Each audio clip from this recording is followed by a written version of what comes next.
and yet here we are again. It never stops.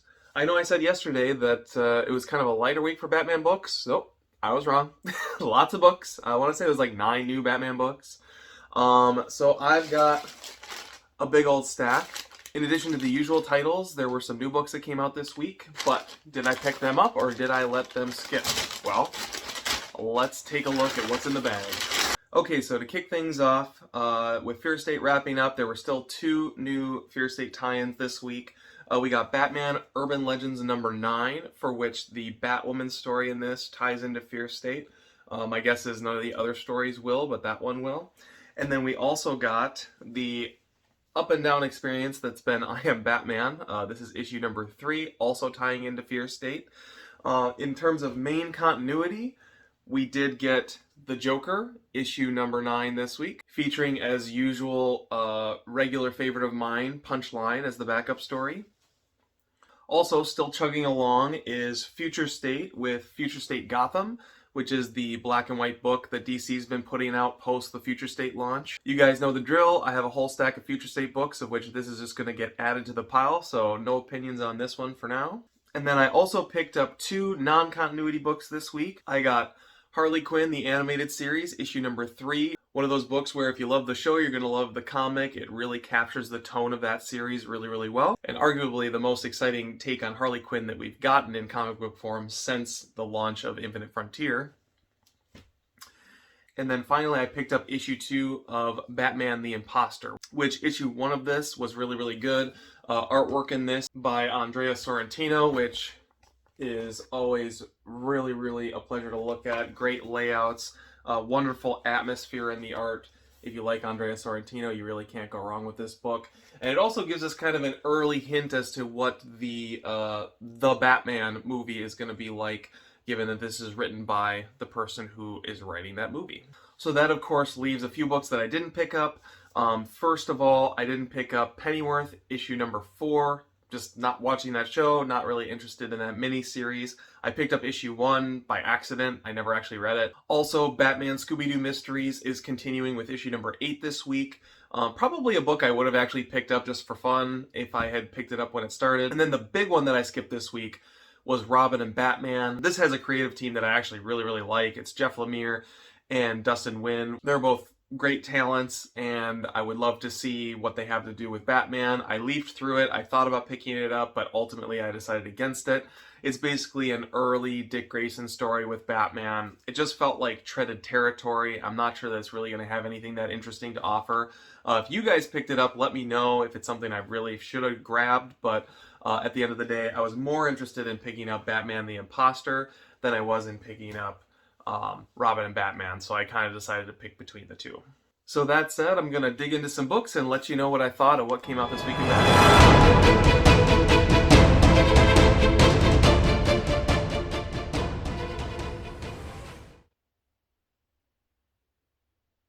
Okay, so I kicked things off this week with Joker number 9. This was a wild read. No joke.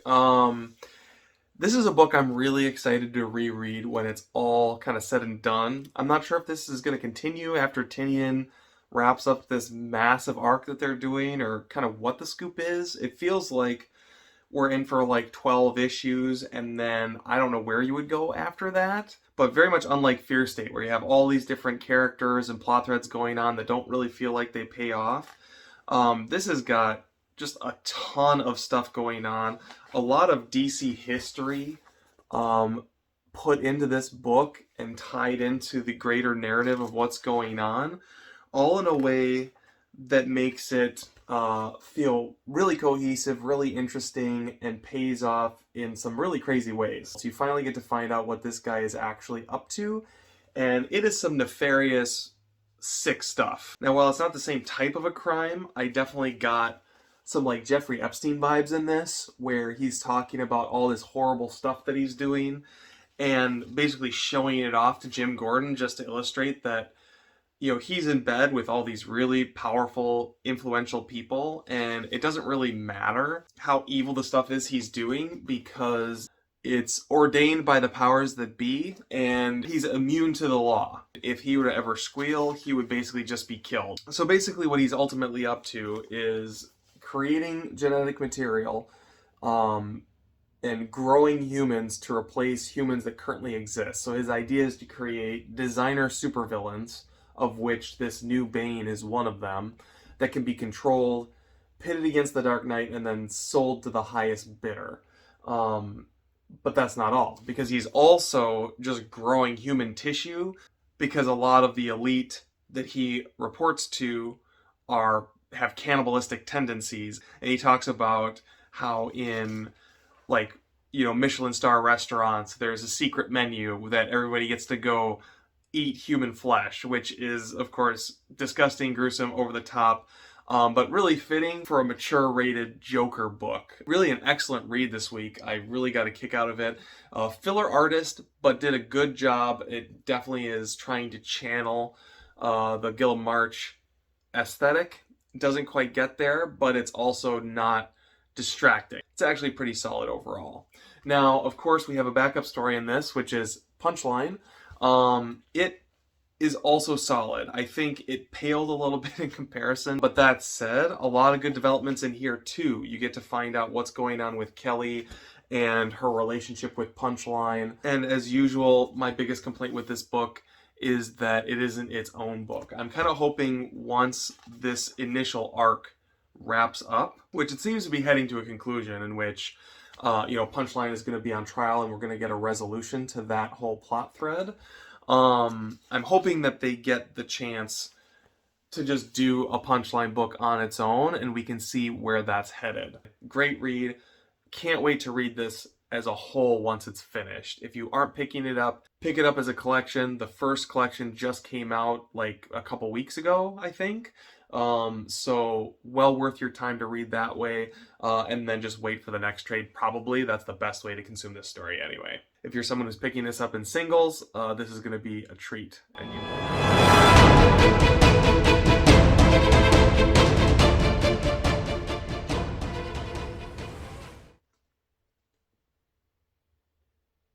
Okay, my next read was I Am Batman number 3. I have not had a lot of positive to say about this book, and this week I'm not entirely sure I have that much good to say about it either. Once again, like, the art is kind of all over the place. Like, sometimes it's okay, sometimes not quite so much. In this case, we have Segovia, and then we also have Christian Deuce. So, again, this is the fourth issue, counting the 0, where we don't have a consistent art team. And it just makes this book feel like an afterthought in the Batman lineup. I'm really not convinced that DC's just that invested in this character. And when you look at the story itself, like, Jace is just sitting in the Batcave. Like, at the beginning of every issue, like, you're following other events, and then he kind of just decides, oh, I'm going to go intervene here, and then he shows up. It doesn't feel like he's really a driving force in this story arc. He's just a character that DC's looking for something to do with, and so he just kind of does basically what I would consider Fear State mop-up. They just haven't done a good job, in the context of this book alone at least, in justifying why I should care about this character. As I've said, every time I review this book, since I'm not up on Future State, maybe this book has different meaning for people who have read, like The Next Batman and all that kind of stuff, but right now it just doesn't seem like he's getting his due, and I wish that he would, because, there's probably an interesting character in here somewhere. I'm kind of hoping that, issue 4 is going to be like Fear State mop-up, and then the further we get away from Fear State, the more this book will have the opportunity to develop into its own thing. Because as it stands right now, it just feels like toaster leave-ins for the whole Fear State event. It ties in directly to Fear State, but just in the most trite way possible, and doesn't feel like a necessary read at all. So here's hoping as we get out of issue 4, 5, 6, it kind of grows into its own. But for now, issue 3 for me would still be a skip, not recommending I Am Batman. So last review of the day, Batman Urban Legends number 9. This has got 4 stories as usual. We've got Batwoman in Disinformation Campaign Part 2 of 2. I really enjoyed Part 1 last month, was really excited to see how that wrapped up. We got Azrael in Dark Night of the Soul, which ties into Arkham City Order of the World, if you're reading that. That's Part 2 of 3. We've got The Outsiders in the Fearful, Part 2 of 2, which takes place 30 years into the Future State timeline. So I didn't read that last month. I didn't read this one this month either. And then we also got Tweedledee and Tweedledum in Down the Rabbit Hole, a new 3-part story that started this issue. So, this is a tough one to talk about because in some ways, like, it represents what I don't like about this book, and in some ways it represents the promise of what this book could be. So we'll start things off with a Fear State review, and we'll dig into some of the other stuff that's in there. So as far as Batwoman and Red Alice's adventure during Fear State, I thought that this was a very fitting ending to how that wrapped up. So you have Red Alice now basically taking that on as a costume because she's not completely crazy, although she's still a little crazy. But she's basically trying to work with Batwoman to get to the bottom of this whole seer operation, which makes for some interesting storytelling. I really hope that they do more with Batwoman and Red Alice in the future. I don't know if that's something that they have planned in the near future or if they're just trying to drum up interest, but based on the strength of this story, I would say, for me, the interest is there. Alice has a reckoning in this because she's dressed up as evil Red Alice, and she gets internally confused because of this split personality that she's kind of egging on to come back. At the end of it, even though she kind of comes to terms with both sides of herself, there is a pretty ambiguous ending in which she's looking at the mirror and Batwoman asks her, who does she see? And she says, just me. But of course, the just me in the mirror is Red Alice. So, interesting implications there.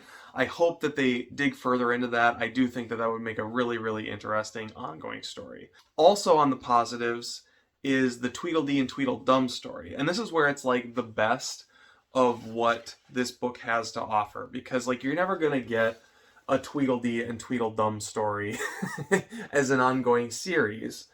But you could tell an interesting story with, Mad Hatter's gang in the pages of something like a Batman Urban Legends, which they actually do here. So often in Urban Legends, it feels like they're just planting seeds of ongoing series that are coming up. In this, they have quality art, quality writing, focusing on a couple very minor Batman villains. I can't remember the last time I read a book with Tweedledee and Tweedledum in it, to be honest.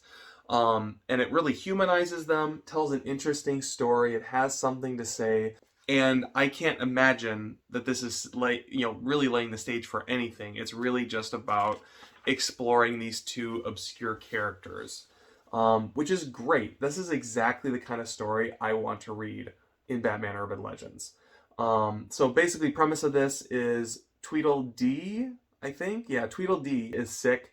Tweedledum, who is the dumber one of the two, doesn't know how to handle the situation and is trying to get his brother help, to very little success.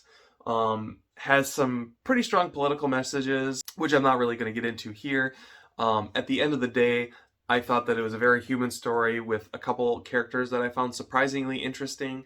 Now, on the flip side, you have the last 2 stories in the book. You have the second part of this Azrael storyline, which is tying into a book that I'm not reading. So it feels like kind of a ripoff, because if I'm reading an anthology-style book, the whole point is that I'm getting these smaller stories that are somewhat self-contained.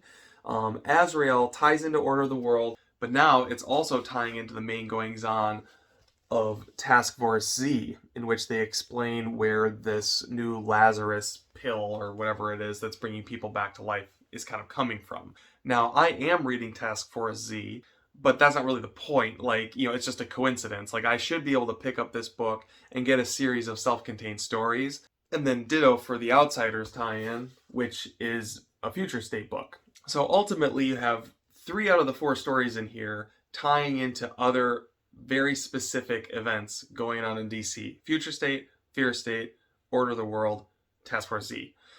You only get one story that feels like an urban legend that the book is titled after. Now, Batwoman, I think, even though it ties into Fear State, has a really strong narrative through line on its own. So that one didn't really bother me as much because it's interesting on its own, separate of Fear State. But those other 2 titles, you know, Future State 30 Years Later with The Outsiders and this Azrael book that I don't like for reasons I talked about last month, in addition to the fact that it's a supporting story for Order of the World, really let the book down overall. So a book that continues to have promise. I know I said I was going to drop it and then I changed my mind. I'm sticking with it. I do think it's worth picking up month to month. Because you don't know what you're going to get and it can be interesting. For example, with the Tweedledee Tweedledum story.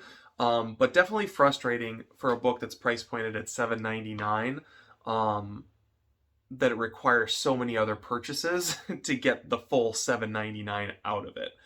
They make this whole big point about how this is a book without ads, but in a sense, the whole book feels like an ad for other Batman books, which I think they got to get away from if this is going to become a book that people look back fondly on. Case in point, Batman the Imposter, $5.99. Also perfect bound, not as many pages, but also not that far off, and consistently high quality art and storytelling throughout. Pretty damning indictment of urban legends overall. So this week's a little bit hard to give final thoughts on because I haven't had a chance to read through some of the non-canon books, which I usually try to get through before I give my final thoughts in case I want to recommend any of those. But I can talk about the 3 books in continuity that I read and reviewed for you guys today. All told, actually a pretty good week. There were low points, obviously, with I Am Batman. Still can't give this a recommend, but I'll keep reading it, let you guys know if it picks up. A mixed bag with Batman Urban Legends number 9, which as I've sat on it more, I definitely think that the positives of this outweighed the negatives. $7.99 is too much to really justify just a Tweedledum story and a Batwoman story. But if you got the cash to burn, those 2 stories were pretty darn good. It'd be a lot easier to recommend if it was even $6.99, $5.99 being, of course, like the sweet spot probably for a book like this. To be honest, like if you did 3 stories instead of 4 and put this out at $5.99, just edited down your content a little bit, this could be like the best book of the month every month, for what it's worth. Now, no big surprise, the pick of the week this week, hands down, goes to Joker number 9. I enjoy every single issue of this more and more. The further we get into the meat of this story, the more there just is to latch onto and get excited about. Can't wait for issue number 10. Excited to see what happens next month with Punchline as we get closer and closer to Punchline's trial. You definitely can't go wrong with James Tynion's Joker book. So with that, I'll just say thank you guys for watching, and I hope you guys have a great week in comics.